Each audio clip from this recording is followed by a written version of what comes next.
For the benefit of those who were not present last Sunday, just let me give you a quick summary of the thought expressed here. We claimed that the world was a manifestation of consciousness, that the individual's environment, circumstances, and conditions of life were only the outpicturing of the particular state of consciousness in which that individual abides. Therefore, the individual sees whatever he is by virtue of the state of consciousness from which he views the world. Any attempt to change the outer world before he changes the inner structure of his mind is to labor in vain. Everything happens by order. Those who help or hinder us, whether they know it or not, are the servants of that law which constantly shapes outward circumstances in harmony with our inner nature. We asked you last Sunday to distinguish between the individual identity and the state they occupy. The individual identity is the Son of God. It is that I speak of you or to you, or speak of myself, I mean really our imagination. That is permanent. It fuses with state and believes itself to be the state with which it is fused. But at every moment of time it is free to choose the state with which it will be identified. And that brings us to today's subject, changing the feeling of I. And I hope I will not get the same reaction that is recorded in the 6th chapter of the Gospel of John. For we are told that when this was given to the world, they all left him, leaving just a handful behind. For when he told them there was no one to change but self, they said, "This is a hard teaching. It's a hard thing. Who can hear it?" For he said, "No man cometh unto me, save I call him." And then it's recorded, when he repeated it 3 times they left him, never again to walk with him. And he turned to the few who remained and asked them, "Would you also go?" And they answered and said, "To whom would we go? You have the word of eternal life." In other words, it's so much easier when I can blame another for my misfortune. But now that I am told that no man cometh unto me save I call him, that I am the sole architect of my fortunes and misfortunes. It's a difficult saying. And so it's recorded, it's a hard saying. Who can hear it? Who can grasp it? And who will believe it? And so he said, "And now I sanctify myself, that they also be sanctified through the truth. For if this is the truth, then there is no one to change, no one to make whole, no one to purify but self." And so we start with the I. Most of us are totally unaware of the self that we really cherish. We have never taken one good look at the self, so we don't know this self. For the I has neither face, form, nor figure, but it does mold itself into structure by all that it consents to, all that it believes. And few of us know really what we do believe. We have no idea of the unnumbered superstitions and prejudices that go to mold this inner, formless I into a form which is then projected as a man's environment, as the conditions of life. So here, read it carefully when you go home.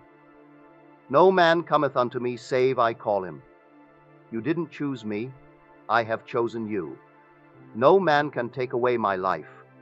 I lay it down myself. There is no power to take from me anything that is part of the inner arrangement of my mind. All that you gave me I have kept, and none is lost save the son of perdition, or the belief in God. And because nothing can be lost but the belief in loss, I will not now assume loss of anything you have given me that is good. And so I sanctify myself, that they be sanctified through the truth. And now, how do we go about changing the I? First of all, we must discover the I, and we do this by an uncritical observation of self. This will reveal a self that will shock you. You will be altogether, I wouldn't say afraid, but ashamed to admit you've ever known such a lowly creature. And had it been God himself who drew near in this despicable form, you would have denied him 1,000 times before a single cock would crow. You couldn't believe that this is the self that you've carried around and protected and excused and justified. Then you start changing this self after, by an uncritical observation, you make the discovery of that self. For the acceptance of self is the essence of the moral problem of the world. It is the epitome of a true outlook on life, for it is the sole cause of everything you observe. Your description of the world is a confession of the self that you do not know. You describe another, you describe society, you describe anything, and your description of the thing you observe reveals to one who knows this law the being you really are. So you must first accept that self. When that self is accepted, then you can start to change. It's so much easier to take the virtues of the gospel and apply them as the word of life, to love the enemy, to bless those who curse us, and to feed the hungry. But when man discovers the being to be fed, the being to be clothed, the being to be sheltered, the greatest enemy of all is that self, then he is ashamed, completely ashamed that that is the being. For it was easier to share with another something that I possess, to take an extra coat and give it to another. But when I know the truth, it's not that. I start with the self, having discovered, and start with change of that self. Now let me tell you a story. A few years ago in this city, I was giving a series of lectures down near that lake. I can't even recall the name of the lake, but it was some Parkview Manor was the place where I spoke. And in that audience was a gentleman who sought an audience before the meeting. And we went across the street into the little park there, and he said to me that he had an insoluble problem. I said, "There is no such thing as an insoluble problem. But," he said, "you do not know my problem. It's not a state of health, I assure you. It is, look at the skin that I wear." I said, "What's wrong with it? It looks lovely to me." He said, "Look at the pigment of my skin. I, by the accident of birth, am now discriminated against. The opportunities for progress in this world are denied me just because of the accident of birth, that I was born a colored man.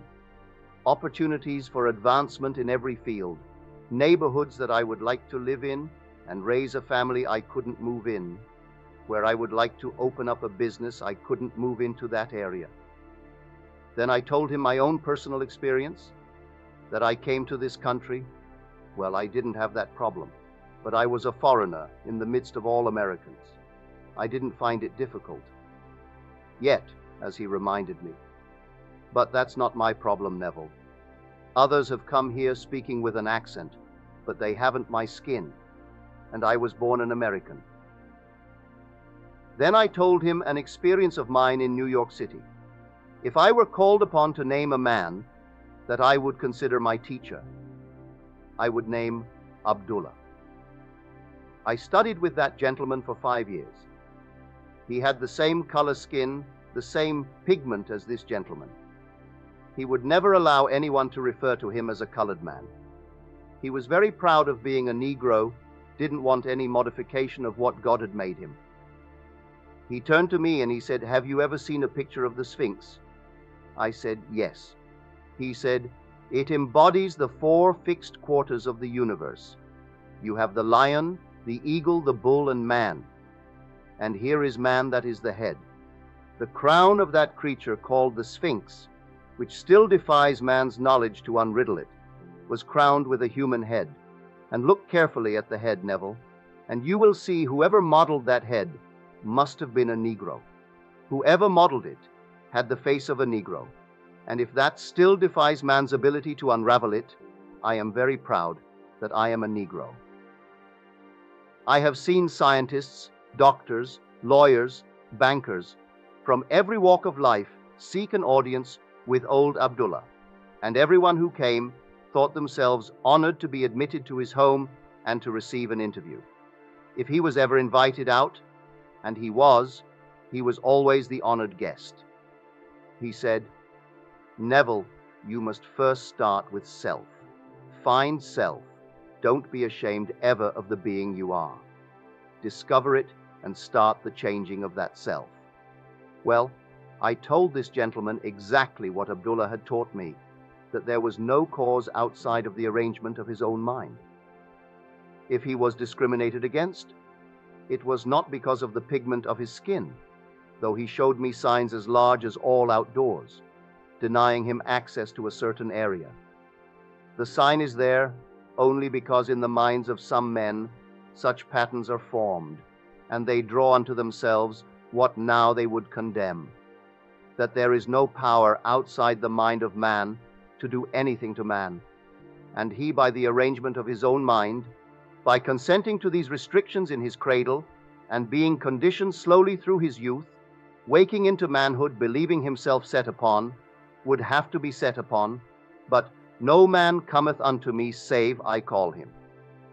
So then someone comes to condemn or to praise. They couldn't come unless I call them. Not a man called Neville, but that secret being that is not called Neville. The secret being that is the sum total of all of my beliefs, all of the things that I consent to, that form a pattern of structure. That secret being draws unto itself things in harmony with itself. Well, that man went away and wrestled with himself. He couldn't believe everything I told him. Not that night, but last Sunday morning in the lobby, he came forward and we renewed the friendship. He took me next door to show me the fruit of this teaching. He said, "Neville, it took me almost 3 years to really overcome that fixed idea that I, by the accident of birth, would be a secondary citizen, but I overcame it. Now here is my office on Wilshire Boulevard. I picked this one not because it was the only one offered.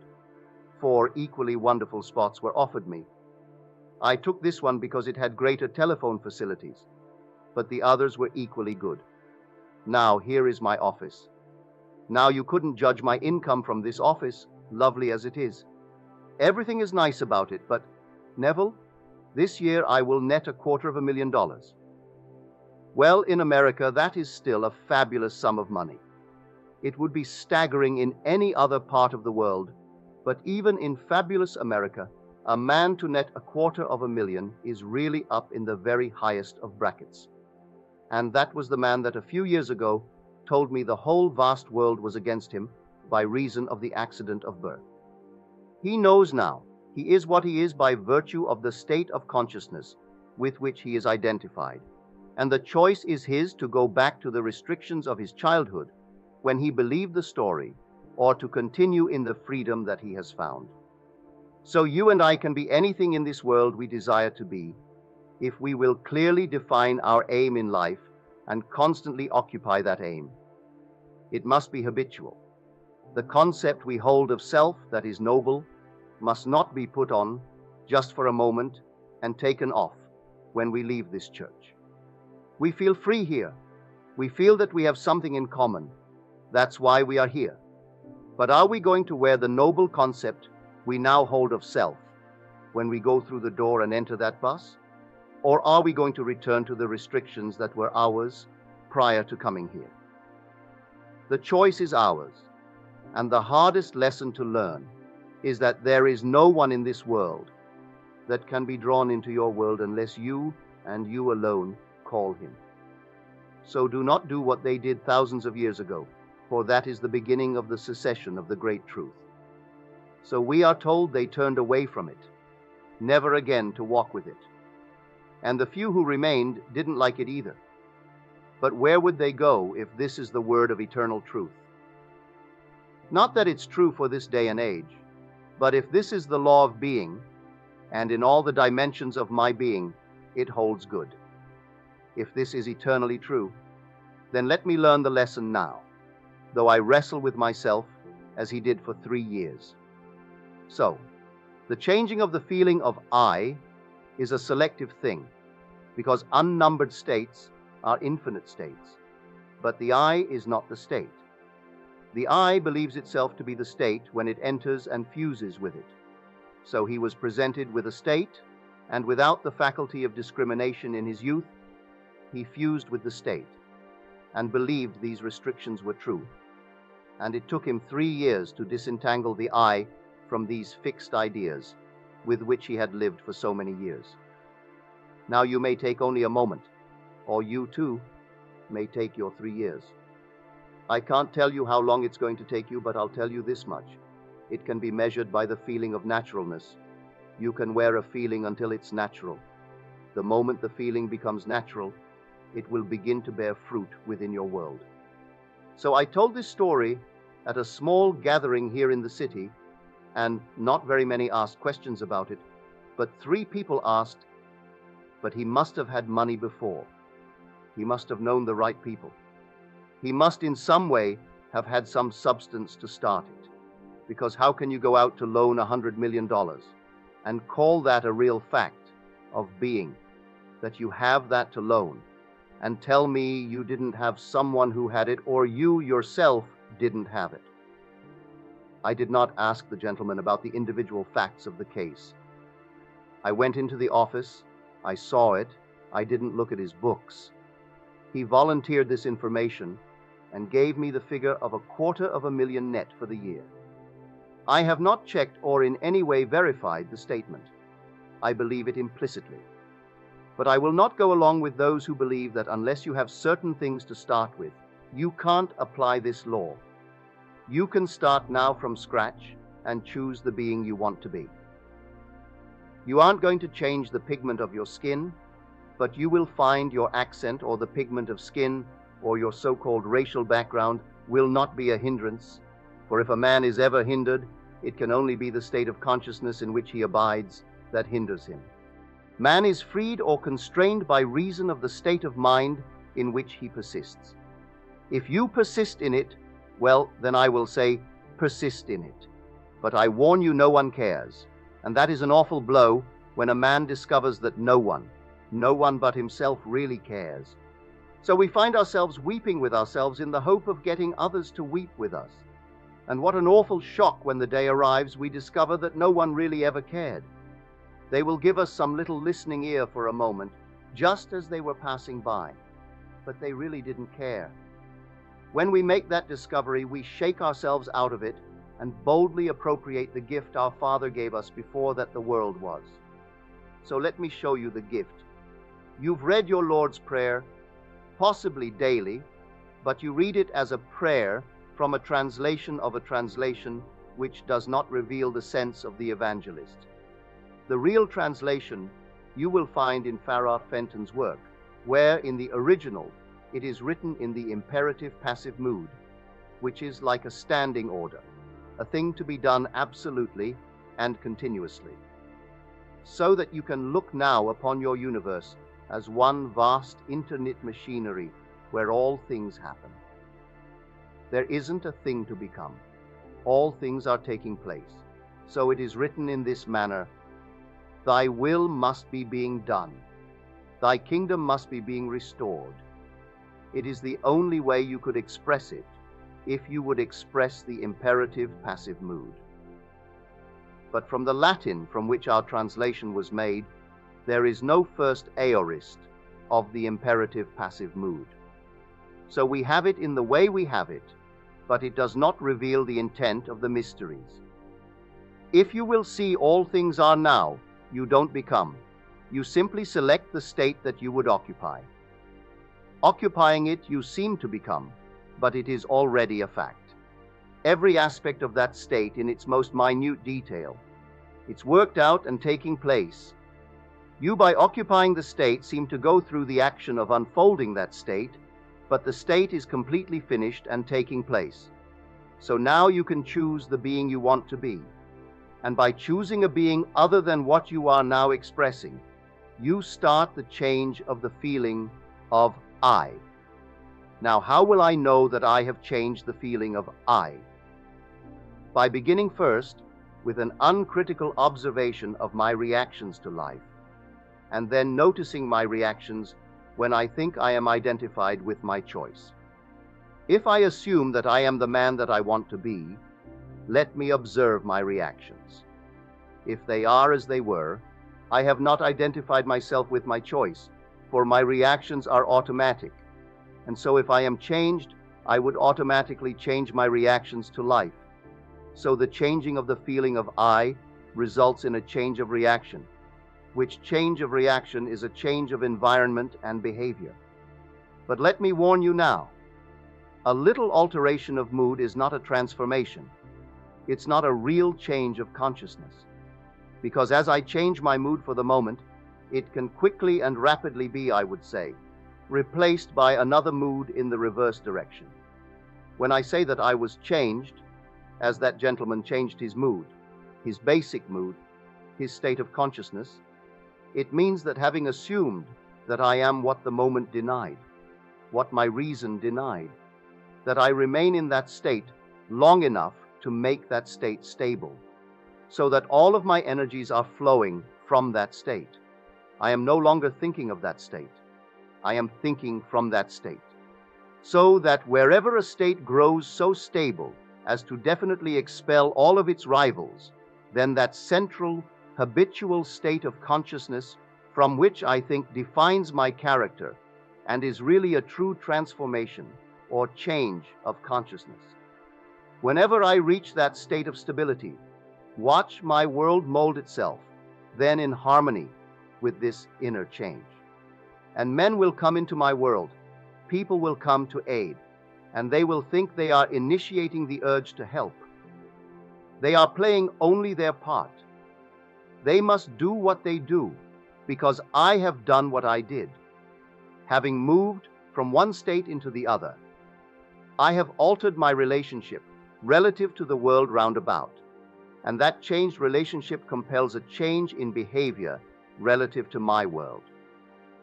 So they have to act differently toward me. So in changing the I, you start with desire, which we will unfold and elaborate on tomorrow night. For it starts with desire. Desire is the spring of action, for you must want to be other than what you are. We fail because we do not fall in love enough with an idea. We aren't, I would say, moved enough to want to be other than what we are. If I could get you to be completely in love with some state to the point where it haunted the mind, I could almost prophesy that you would, in the not distant future, externally see that state within your world. And the reason we fail, we aren't hungry enough to change, for either we do not know the law, or we haven't the urge or the hunger to really bring about the change. For the changing of the feeling of I results in the change of reaction, which change of reaction results in a change of world. If you like your world and you are complacent about it, you haven't started on the road of the mysteries, for the very first beatitude appeals to one who is not complacent. Blessed are the poor in spirit. You must be poor in spirit, not complacent, not satisfied. The man who thinks that by reason of birth, the religion that he inherited at birth, is good enough for me, that he is not dissatisfied. He is not, I would say, moved that being is complacent, and therefore he is not poor in spirit. He is very rich in spirit. Theirs is not the kingdom of God. For if I could stir you, make you dissatisfied with self, then you will recognize that self and set about to change it. For the only field of activity for man is within himself and on himself. You do not work on the other. The day you change self, that day you change your world. Now I see my time is going to its quick end. And so in the remaining minute I have left here, let me not urge you, because if you come to the meeting tomorrow night not really hungry, you wouldn't benefit. But I do hope that many of you are there. Even if you are stirred to the point of trying to, I would say, disprove what I told you, I would accept that challenge, for in the attempt to disprove it, I know if you were sincere in your attempt, you would prove it. So I hope many of you will come and take this feast with us. We are here in the city at the Ebel for 15 nights, Monday through Friday, as Mr. Smith told you, for 3 consecutive weeks. If you can't take all, and I do hope many of you will take all, then pick out the title S that appeal to you. Tomorrow night to me is basic. It is the importance of defining an aim in this world, having a goal, for without an aim, you are aimless. And you were warned in the book, or I would say, in the Epistle of James that the double-minded man is unstable in all his ways. Let not such a man believe that he shall receive anything of the Lord, for he is like a wave that is driven and tossed by the wind. That man never reaches his goal. So you must have an aim, and tomorrow night we will show you the importance of defining desire. There are certain schools who teach you to kill out desire. We teach you to intensify desire and show you the reason for such teaching, show you what the Bible teaches about desire. And now we will come to the help that many of you have asked for today. Those who were not here on Sunday, let me remind you, it is a very simple technique. As I told you on Sunday, any time that you exercise your imagination and do it lovingly on behalf of another, you are mediating God to man. So we sit quietly and we simply become imitators of our Father. And He called the world into being by being the thing He would call. And so we sit and we listen as though we heard someone congratulating us on having found what we seek. So we go to the end of the matter and we listen just as though we heard, and we look as though we saw. And we try in this manner to feel ourselves right into the situation of our answered prayer. And there we wait in the silence, just for about 2 minutes, and so they will lower the lights to aid you. And let me remind you, if you want to clear your throat, please do so. If you want to shift your position in the chair, do so. Feel as though you are alone at home, because if you don't, and you try not to disturb the neighbor, you will not be able to exercise your imagination on behalf of anyone. So now I will take the chair and just simply listen attentively, just as though you heard. I'll make you this promise. The day you are very still in mind and really become attentive, you will hear as coming from without what really you are whispering from within yourself.